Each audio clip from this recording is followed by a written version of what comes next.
Los servidores públicos, además de ser responsables de actuar conforme a derecho y con total integridad, también somos responsables de la percepción que generamos con lo que hacemos. Y en esto reconozco que cometí un error. Les reitero mi sincera y profunda disculpa por el agravio y la indignación que les causé. México tiene un muy grave problema de corrupción. Este año México perdió 5 puntos en el índice de percepciones de la corrupción de Transparencia Internacional.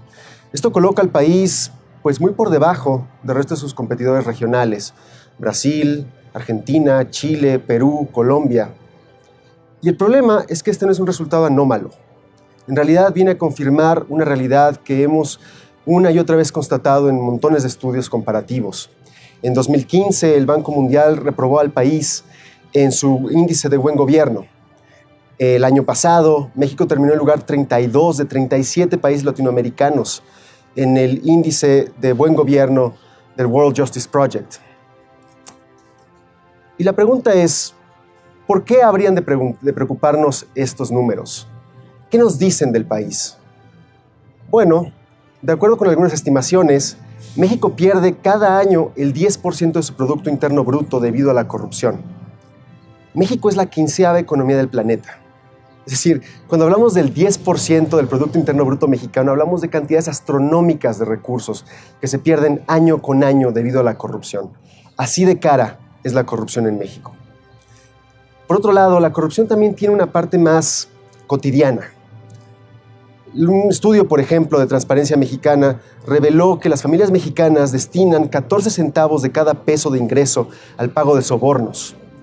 En el caso de las familias más vulnerables, las familias que ganan salarios mínimos, esta proporción se incrementa hasta el 30%. Una tercera parte de sus ingresos se va al pago de sobornos. La corrupción nos cuesta en salud, nos cuesta en dinero, nos cuesta en bienestar, nos cuesta en confianza. ¿Por qué México es un país tan corrupto? ¿Y acaso más importante, qué podemos hacer para solucionar este problema? Acompáñenos en los próximos minutos para explorar el pasado, el presente y el futuro de la corrupción en México. Alguien que tiene como poder, abusa de su poder para su bienestar y no para el de los demás. ¿Algo que es injusto? Hacer las cosas mal, no obedecer las leyes. Corrupción pasa con las autoridades y las personas. Y también yo digo que corrupción es un sinónimo de trampa. Y pues la corrupción es la trampa. Pues también hacer como trampa o algo, o mentir o robar. ¿Cómo definimos corrupción? No hay que darle muchas vueltas. Es el uso del poder público, del aparato administrativo para usos personales y que no están autorizados. La corrupción sucede cuando algunas personas se aprovechan de manera privada de algo que debieron de haber tenido cuidado porque un colectivo les dio esa autoridad para tener esa lógica o esos recursos o ese poder. Y entonces ahí tienes un muy interesante dilema social, ¿no? Definir lo indebido, el uso indebido de, cuando lo usas de manera privada, debiste haberlo hecho de manera colectiva. Medir la corrupción en México es algo difícil porque pues nadie va a decir que está cometiendo un acto de corrupción. Entonces pues las medidas son de percepción de la corrupción. Estamos en lugares no muy favorables, subimos, bajamos, pero en realidad nuestro lugar no es nada bueno en lo que son los índices de transparencia y medición de la corrupción a nivel internacional. La corrupción siendo un concepto creado, ¿no? Es decir, cuando tú sabes que alguien hace algo indebido respecto de la lógica pública o la lógica colectiva. La corrupción, por lo tanto, no es un fenómeno gubernamental, es un fenómeno social, es un fenómeno que sucede en las empresas, y muchos de los casos más sonados de corrupción internacionalmente hablando devienen de casos de empresas privadas, donde justamente estas personas que se supone debían de estar velando por el bienestar de la organización o por el bienestar de los accionistas, terminan realizando fraudes o terminan realizando actividades ilegales para beneficio privado. Entonces, en efecto, la corrupción es un fenómeno que sucede mucho en el gobierno justamente por la lógica de lo público, pero la corrupción es una calle de doble vía. Para que exista la corrupción pública o gubernamental tiene que existir la corrupción privada. No hay manera de que ese binomio no se genere en la práctica. La corrupción en México no es un problema nuevo. En realidad, los ejemplos históricos abundan. Desde las haciendas de Santa Anna y los negocios turbios de Manuel González, hasta esos cañonazos de 50,000 pesos de Álvaro Obregón, y ahora la Casa Blanca y los escándalos de Javier Duarte en Veracruz. La historia de México está plagada de estos ejemplos. Y es en ese sentido que la corrupción refleja la historia institucional del país. Refleja instituciones del Estado que nunca terminaron de cuajar, instituciones inacabadas, instituciones frágiles. Es por eso que la corrupción parece ser la regla más que la excepción. Esa característica que está ahí siempre en nuestro sistema político administrativo. Pero ¿acaso también habría que decir que la historia de la corrupción en México es una historia de esfuerzos constantes a lo largo de la historia del país para tratar de contenerla, para tratar de limitar sus efectos? Algunos de estos esfuerzos han sido más o menos exitosos, pero la gran mayoría han sido fallidos. ¿Qué se hizo en el siglo XIX? En el siglo XIX para, por ejemplo, acceder a puestos de importancia, como podría ser la Dirección General de Correos. En 1880, los funcionarios tenían que pagar una fianza.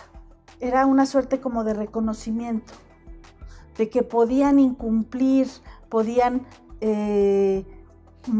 malversar los fondos públicos, y entonces para acceder al puesto habían de pagar antes de ser nombrados.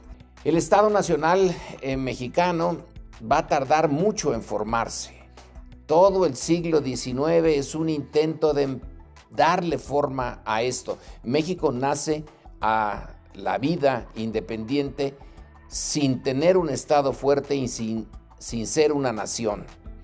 Y ya en la literatura del propio siglo XIX tenemos un buen universo para ver ejemplos de la corrupción en la administración pública, ya sea en la central o en la de los estados o en la municipal. Pero el Estado realmente, que podemos decir ya funciona en México, es hasta fines del siglo XIX. Ahí es cuando surge una oligarquía, la oligarquía porfirista, y en donde la administración pública, tiene una cierta disciplina. Creo que no es la corrupción un fenómeno extraordinariamente extendido, pero sí vemos ese uso del poder estatal para propósitos muy personales. No me parece que la historia nos demuestre que México tiene que ser un país corrupto. Lo que nos demuestra es que hay arreglos institucionales que propician la corrupción, pero que esos mismos arreglos institucionales no siempre generan corrupción. Este problema, que es histórico, está con nosotros desde el momento del encuentro entre Europa y América. La debilidad del Estado colonial llevó a la venta sistemática de plazas de la administración pública, y cuando la nación mexicana surgió y el Estado mexicano surgió con tantas dificultades, poco a poco se fue formando ese Estado, pero no ha dejado esa herencia, el uso del Estado desde una óptica patrimonial, porque no hemos tenido lo que los teóricos ahora llaman o consideran que es la esencia de la democracia, el llamado a cuentas. el pedirle cuentas al servidor público de los recursos que se le dieron. El diezmo, el que se mueve no sale en la foto, la mordida, el moche, el que no tranza no avanza. Todos estos ejemplos son ilustrativos de lo que podríamos llamar la corrupción normalizada.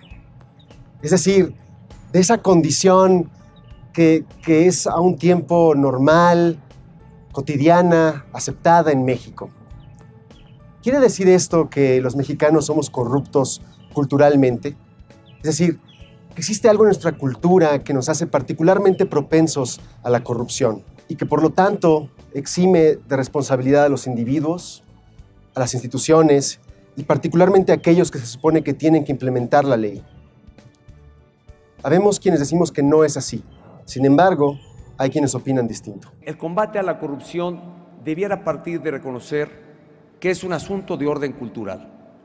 Y me sostengo en este dicho. Estoy convencido de que el problema que tenemos para enfrentar la corrupción parte primero de reconocer que es una debilidad de orden cultural, que no es privativa de México. México tiene sus propias características y condiciones, pero es un problema de orden humano y que para hacerle frente tenemos que partir de reconocer esta debilidad. El tema de la corrupción lo está en todos los órdenes de la sociedad y en todos los ámbitos. No hay alguien que pueda atreverse a arrojar la primera piedra. Todos han sido parte de un modelo que hoy estamos desterrando y queriendo cambiar, que tenemos que modificar precisamente para beneficio de una sociedad que, repito, es más exigente y que se impone nuevos paradigmas. Lo que dio a entender es que no es solucionable y que realmente no es su culpa y que él no tiene ninguna responsabilidad y que no tiene mucho que hacer al respecto, porque si es un problema cultural, pues entonces es un problema permanente y es un problema tan amplio que no se puede atacar, no se puede solucionar. Entonces, creo que esa declaración fue un error. Creo que la segunda declaración también fue un error, porque pues no todos los mexicanos somos corruptos, ¿no? Creo que también generar ese tipo o hacer ese tipo de declaraciones, pues genera la imagen que también tenemos, por desgracia, en México, ¿no? Que todos los mexicanos son corruptos. Eso no es así. Se tiene que atacar el problema de la corrupción. No sirve calificarla como un problema cultural, ¿no? En primer lugar. En segundo lugar, a mí no me parece que el problema de la corrupción sea realmente un problema cultural. Yo lo veo más como un problema asociado a cierta estructura de incentivos. Es lo que se llama la escuela del camino dependiente, ¿no? Path Dependency, en el cual, pues una vez que se establece una estructura de incentivos determinada, ¿no? Esa estructura de incentivos afecta a la práctica de quienes forman parte de esa estructura de incentivos y luego es muy difícil romper esa estructura de incentivos. Pienso que mucha gente cuando escucha la idea de que la corrupción es cultura se siente mal porque piensa que entonces no tenemos remedio y además de no tener remedio no hay mucho que podamos hacer en contra de ella. La corrupción está llena de prácticas culturales. Un ejemplo muy claro es la palanca en México. La palanca es una de las formas tradicionales en que los mexicanos estamos acostumbrados a pensar que obtenemos cosas. En ese sentido, como artefactos, como lenguaje, como prácticas, la corrupción es cultural en México. Ahora bien, ¿significa que es destino? No, yo creo que no es destino, pero sí tenemos que hacer un esfuerzo social muy interesante e importante por comprender cómo vamos a modificar estas prácticas, estos lenguajes, estos símbolos que han hecho a la corrupción un efecto cultural. Cultural porque además nos permite quitarnos de responsabilidades, ¿cierto? Es decir, dado que yo soy una víctima del poder o de los poderosos, entonces es factible y es viable y es legítimo que utilice las palancas para resolver mis problemas y para que las autoridades me hagan caso. Entonces, yo no soy tan malo. Yo simplemente soy una víctima de un sistema mucho más grande donde la corrupción verdadera sí se encuentra. También esa manera de expresar que acabo de plantear aquí es es un fraseo y una simbología cultural. No es destino, ese es el asunto. Yo no veo por qué no tengamos que tener las dos cosas. Es un problema cultural al que tenemos que enfrentar con muchos instrumentos, no solamente legales, ¿no? Y ahí es donde va a ser uno de los retos. ¿Cuáles son las causas de la corrupción? Hay un estudio muy interesante que hicieron 2 científicos norteamericanos, Fishman y Miguel, en el que estudiaron la frecuencia con que los diplomáticos en Nueva York rompían las leyes de tráfico. Lo interesante del caso es que en Nueva York se encuentra la Oficina Central de las Naciones Unidas y además que los diplomáticos tienen inmunidad, es decir, que las infracciones de tránsito pueden pasar sin ser castigadas. Lo que encontraron Fishman y Miguel es que diplomáticos que venían de países con mayores índices de corrupción, países como México, Liberia, Tayikistán, tendían a romper las reglas con mucha mayor frecuencia que sus colegas de países con menores índices de corrupción, como Finlandia, Austria o Corea del Sur. ¿Qué nos dice esta correlación? O, para decirlo de otra manera, ¿qué tienen en común países como México, Liberia o Tayikistán? Ciertamente no tienen la misma cultura, no comparten la misma geografía. El factor común es otro. Y es otro factor común que se relaciona con las causas de la corrupción, se refiere a las instituciones, a la calidad de las instituciones y a qué prácticas sociales, políticas y administrativas es que estas instituciones están favoreciendo. El problema tiene que ver con una debilidad de las instituciones mexicanas para poder combatir la corrupción. Esa debilidad se traduce en impunidad y la impunidad termina creando mayores incentivos tanto a la gente en el sector público como a la gente en el sector privado para seguir incurriendo en actos de corrupción. ¿Por qué? Porque la probabilidad de ser capturado ante una red de corrupción es muy baja. Vemos, por ejemplo, no sé, en el caso de la Auditoría Superior de la Federación o en el caso de la Función Pública, en el caso de la Procuraduría General de la República, que son instituciones en donde todavía sus acciones no se traducen realmente en castigos contra aquellos que marcan la violación de la ley. ¿Por qué? Porque hay en muchas de ellas una debilidad institucional importante, una falta de profesionalismo, porque la gente que es nombrada en estas posiciones es nombrada muchas veces con base en los conectes y no con los méritos. Y llega un partido político y tiene esta visión patrimonialista del Estado, entonces contrata a sus amigos. De esa forma no hay manera de construir memoria institucional. Ergo, sigue la debilidad y por lo tanto permanece la impunidad y con ella la corrupción. Se estableció una estructura de incentivos en la cual ha existido en el Estado mexicano, por ejemplo, una sobreregulación para atacar la corrupción supuestamente. Pero luego esa sobreregulación favorece la corrupción porque hace tan difícil y complicada la operación de los programas gubernamentales. Entonces, en lugar de ayudar a luchar contra la corrupción, favorece la corrupción porque pues, tiene que haber una operación de los programas y entonces pues, eso hace que finalmente se encuentren maneras para operar los programas pese a la sobreregulación. Aquí hay, por supuesto, un círculo vicioso entre sobreregulación y corrupción. Algunos argumentan que si uno quita la sobreregulación va a haber más corrupción, otros argumentan que no. Pero el hecho es que pues sí es un círculo vicioso difícil de romper, hay una estructura de incentivos difícil de romper, pero que se puede romper, sabiendo en qué partes, por decirlo así, neurálgicas de la estructura de incentivos incidir, ¿no?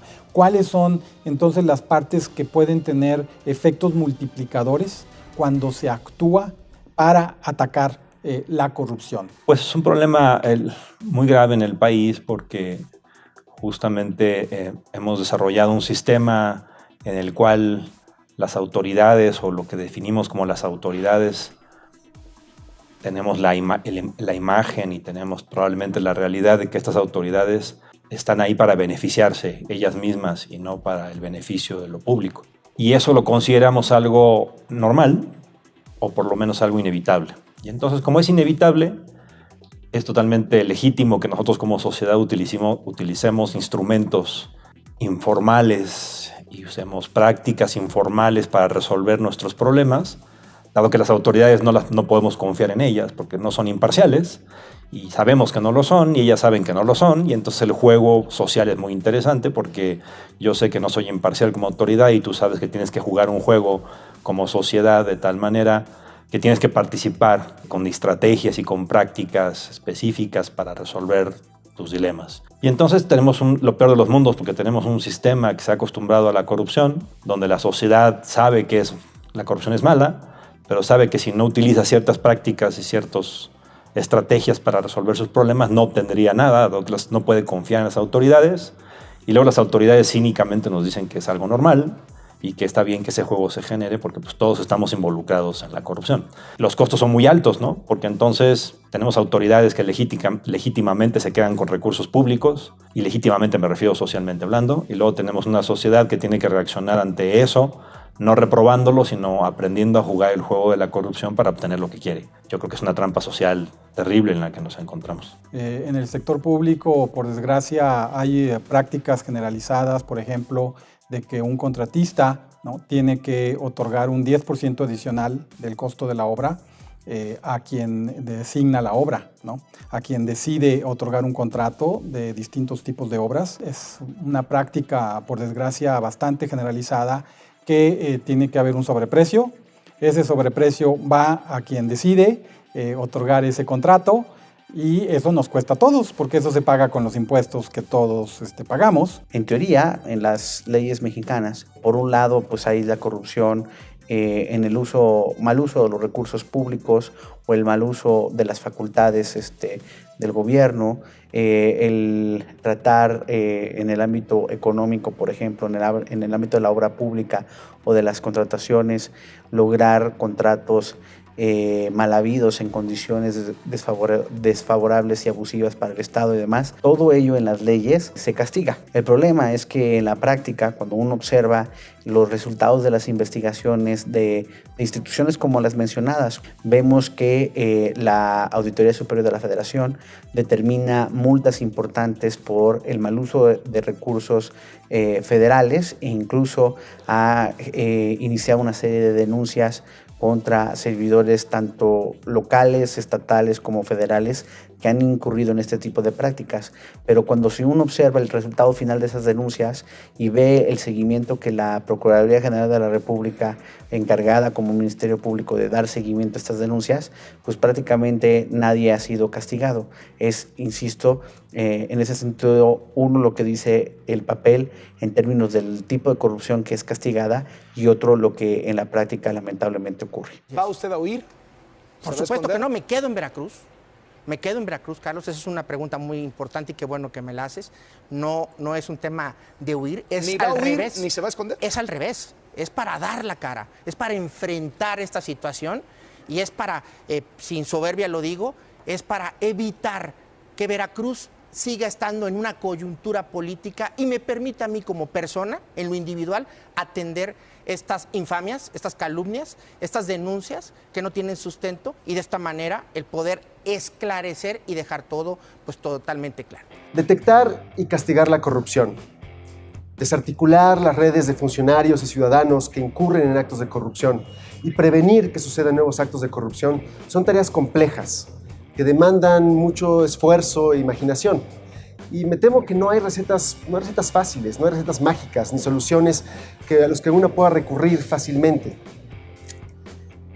Sin embargo, algo sí se puede decir, y es que ante los costos enormes políticos, sociales y económicos de la corrupción, simplemente cruzarse de brazos, esa sí no es una opción. Me parece que en de la lucha contra la corrupción hay un montón de experimentos que tendremos que realizar.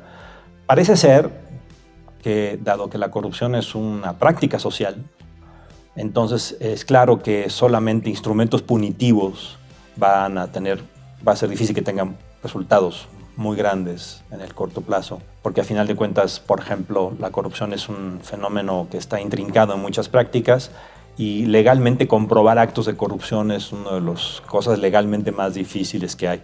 El conflicto de interés, por ejemplo, poderse meter en la cabeza de las personas para saber si realmente fue afectado su criterio de decisión a la luz de un conflicto de interés es una de las cosas más difíciles de comprobar legalmente. Entonces, claro que necesitamos castigos y claro que necesitamos capacidades punitivas efectivas para ello, pero no van a ser suficientes porque pues, una gran cantidad de casos van a quedar sin resolver. Que sí ha funcionado en algunos países con mucha paciencia y con experimentación, la prevención, paradójicamente, ¿no? Más vale enfrentar la idea de educar a las personas, de explicarle que sí es un conflicto de interés, de enfrentar con claridad la diferencia entre el fraude, el soborno, el cohecho, que son muy diferentes tipos de corrupción. Deberíamos estar hablando de corrupciones más que de corrupción, y que en cada una de ellas hay instrumentos punitivos de investigación, de persecución y de educación que funcionan. Un ejemplo interesante es el de la denuncia. La denuncia ha resultado ser uno de los más efectivos sistemas anticorrupción en el mundo, pese a que es un instrumento enormemente costoso en términos sociales y organizacionales. Por ejemplo, tienes que acostumbrar a la gente a decirle que el ser un denunciante no significa ser un soplón, que es uno de los principales obstáculos que pasan en muchos países. ¿Cómo voy a denunciar un acto de corrupción? Pues si no soy un soplón, a mí me han dicho que ser un soplón es malo, ¿no? Bueno, pues es que si estás denunciando y sabes lo que estás diciendo, ser un denunciante es un servicio colectivo que estás realizando, por cierto, con altos costos, porque seguramente vas a ser marcado, vas a ser identificado como un soplón, efectivamente, y además si te equivocas, puedes tener consecuencias en contra tuya. Entonces, curiosamente, la denuncia, siendo un mecanismo de prevención muy efectivo, no significa que sea sin costo, ¿no? Todos los instrumentos anticorrupción tienen muchos costos porque sus resultados no se van a ver de manera inmediata, dado que implican cambios en las prácticas y cambios en la manera en que las personas se identifican a sí mismas en esta lógica de lo debido y lo indebido, lo público y lo privado. Las soluciones típicas han sido crear una ley donde se establece una comisión para luchar contra la corrupción. Pero pues en distintos países, en efecto, se ha demostrado que esa es una solución bastante limitada. Creo que son problemas que involucran un esfuerzo sostenido y de mediano o largo plazo, lo cual en México es un problema, por supuesto, porque pues tenemos, por otro lado, gobiernos que se suceden cada 6 años en el ámbito federal y pues cada gobierno luego considera atacar este problema de distinta forma.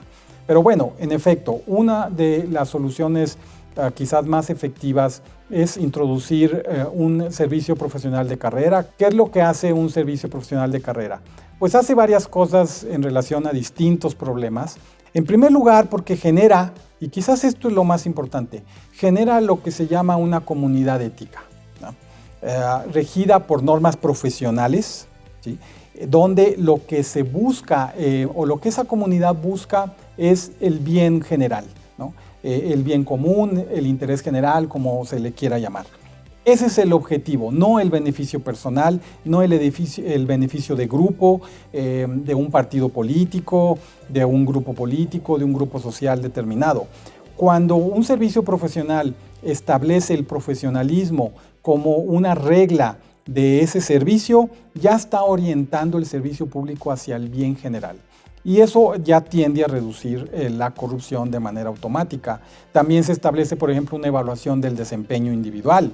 Y cuando un funcionario empieza a utilizar los recursos para fines distintos al cumplimiento de sus objetivos, eso se va a notar o bien se puede notar en la evaluación de desempeño. Pero yo decía que el elemento más importante es que se genera con un servicio profesional una comunidad ética o una comunidad moral, se le ha llamado también, donde son los propios funcionarios integrantes de un servicio de carrera los que, al haber interiorizado esa ética profesional, vigilan a los demás, ¿sí?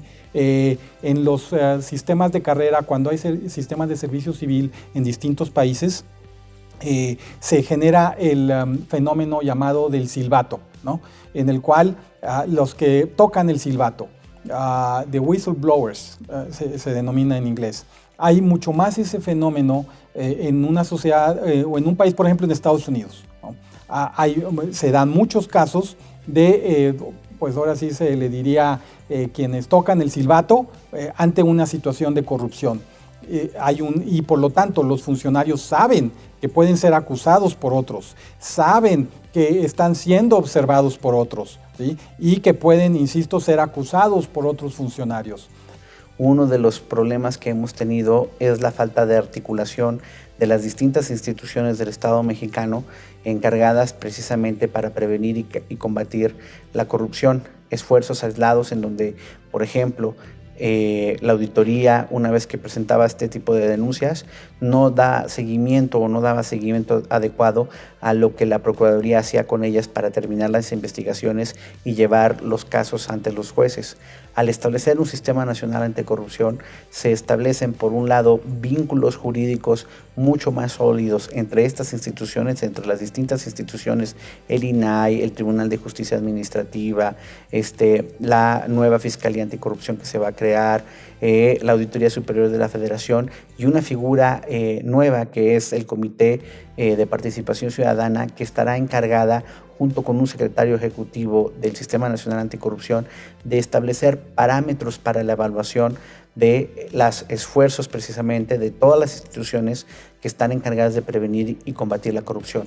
Una de las cosas que necesitamos es precisar cuáles son los diagnósticos de esta debilidad institucional y fortalecer mecanismos para profesionalizar a estas instituciones de forma que se puedan poco a poco hacer mejores investigaciones en materia de corrupción y se vayan acotando los espacios de la impunidad y con eso reduciendo los actos y los comportamientos de corrupción.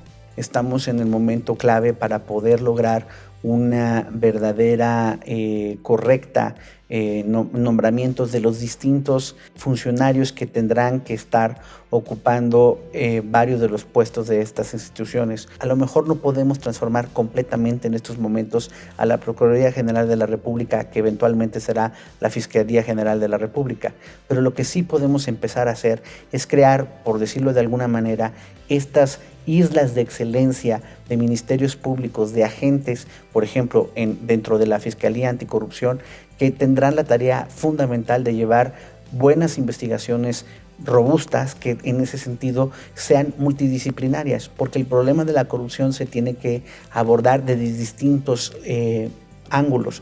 No es solamente una cuestión de leyes y en ese sentido sí es importante tener buenos abogados, pero no es suficiente. Necesitamos entender movimientos financieros, contables, que hacen muchas de estas redes de corrupción para tratar de ir ocultando los bienes mal habidos de estas prácticas de corrupción, y tendremos que tener en estos cuerpos de investigación gente con perfil adecuado, que sean resguardados de la tentación de la corrupción a partir de un proceso de selección bastante cuidado y en el que reciban un salario decente para ejercer correctamente su función como servidores públicos. Otro de los retos fundamentales va a ser que paralelamente que estamos profesionalizando estas distintas instituciones, se lleve a buen puerto las modificaciones de los marcos legales en los estados. La creación de los sistemas estatales de combate a la corrupción es vital. Lamentablemente ya vimos, por ejemplo, en el caso de Chihuahua y de Veracruz, la tentación de gobernadores salientes que trataron de entregar, por decirlo de alguna manera, un champurrado de leyes y leyes a modo que realmente no iban a permitir condiciones de un verdadero sistema estatal de combate a la corrupción, y por eso es imprescindible acompañar los procesos de modificación de los marcos jurídicos en los estados y, al igual que dije hace rato en el tema de la federación, es el reto en general del Estado mexicano. ¿Cómo profesionalizas en los distintos niveles de gobierno las instituciones encargadas de aplicar estos nuevos marcos jurídicos para combatir la corrupción? Siendo alguien que se lo apoyen y que sepan que no hará trampa o que él también sepa cumplir sus promesas. Siendo honestos o solo sin decir mentiras. Bueno, pues somos humanos, así que necesitamos a veces decir mentiras y la corrupción pues está muy mal y creo que para acabarla solo deberíamos de ser honestos. Pues todas las personas tienen que hacer de su parte y dejar de hacer trampa y de mentir y de robar.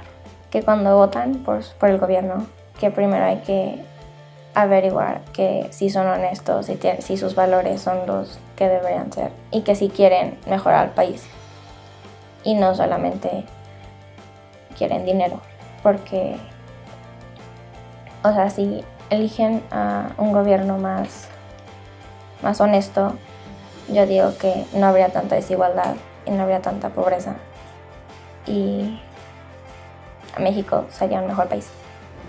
De acuerdo con la encuesta nacional de calidad e impacto gubernamental del INEGI, la corrupción es el segundo problema que más le preocupa a los mexicanos. Solo por debajo de la inseguridad y por encima de problemas como el desempleo, la pobreza, la salud y la educación pública. La misma encuesta nos dice que 9 de cada 10 mexicanos piensa que la corrupción ocurre frecuente o muy frecuentemente en el país. Claramente, el panorama no es para nada alentador. Y en este panorama es que México ha emprendido una trayectoria de reforma institucional que, al menos jurídicamente, le ha puesto a la vanguardia de los esfuerzos anticorrupción y de transparencia.